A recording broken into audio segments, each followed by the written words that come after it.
Hey Mum, so what special recipe are you going to show us to make this Valentine's Day? Eggless red velvet cupcake.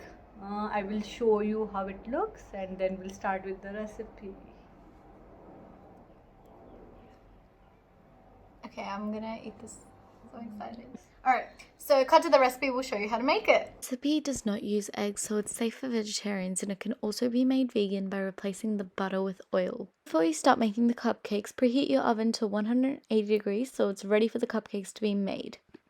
So firstly, grab about 3/4 cup of milk and pour about 1 tablespoon of vinegar and mix it in, and then leave this aside for 10 minutes to rest. Now we do this to curdle the milk. You can also use buttermilk.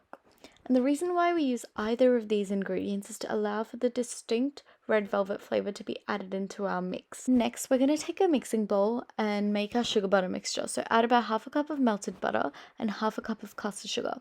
Now whisk these together to form a silky paste. This is commonly referred to as the creaming method. This is a very important technique in baking that's used to lighten the wet ingredients and mix overall so that it has bubbles in it.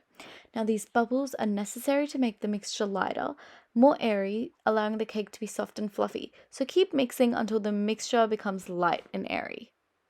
Just like that. Okay, now to the flavors and colors. Add about 2 to 3 drops of vanilla essence, followed by about 2 to 3 drops of red food coloring.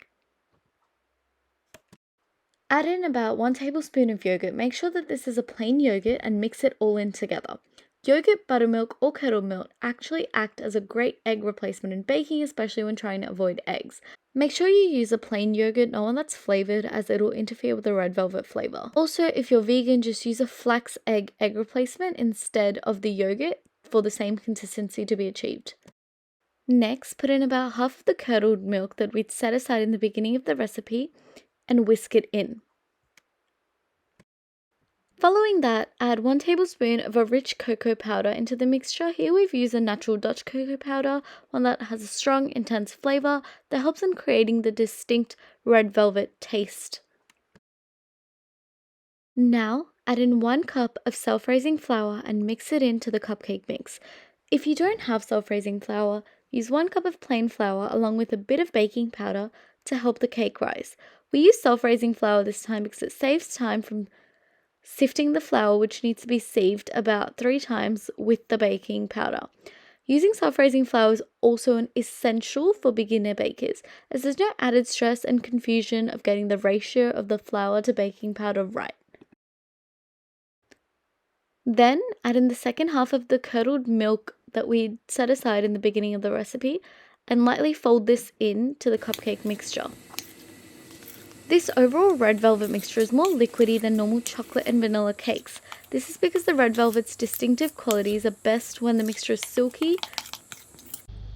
And then place the cupcake mix into the lined cupcake trays, and don't forget to tap once you've filled in the tray so that all the cupcakes are at the same level and will rise to the same height. And then bake this at 180 degrees for 15 minutes. Make the cream cheese frosting for these cupcakes. Add 1 cup of icing sugar into a mixing bowl, followed by 1 cup of cream cheese, and whisk them together. Using a cream cheese frosting instead of regular buttercream gives a more balanced flavor to add to the red velvet sponge, and cream cheese is often used as a frosting for tea cakes too. This is the consistency that the frosting should be of.